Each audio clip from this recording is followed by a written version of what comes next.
నెల్లికుదురు మండల కేంద్రంలో సర్దార్ సర్వాయి పాపన్న 315వ వర్ధంతి సందర్భంగా కల్లుగీత కార్మికులకి అలాగే రాష్ట్రంలో ఉన్నటువంటి ప్రజలందరికీ శుభాకాంక్షలు తెలియజేస్తూ ఒక విప్లవ వీరుడు మరణించినటువంటి రోజు వారి యొక్క స్ఫూర్తిని తీసుకొని నేడు కల్లుగీత కార్మికులు బహుజనులంతా ముందుకు వెళ్ళాలని చెప్పి కోరుతా ఉన్నాను.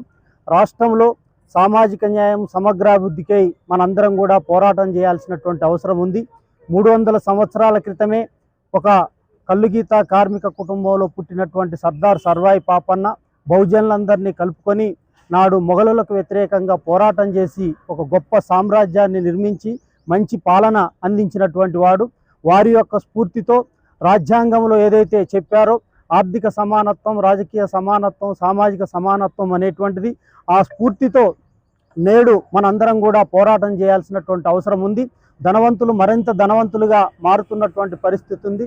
పేదలు మరింత పేదలుగా ఉన్నటువంటిది ఉన్నది. శ్రామికుల రాజ్యం కోసం వారి యొక్క స్ఫూర్తితో ముందుకు పోవాలని చెప్పి ఈ సందర్భంగా తెలియజేస్తూ, అలాగే కల్లుగీత కార్మికులకి కాంగ్రెస్ పార్టీ ఎన్నికల సందర్భంగా ఇచ్చినటువంటి హామీలని అమలు చేయాలని చెప్పి ఈ సందర్భంగా ప్రభుత్వాన్ని డిమాండ్ చేస్తా ఉన్నాం. జోహార్లో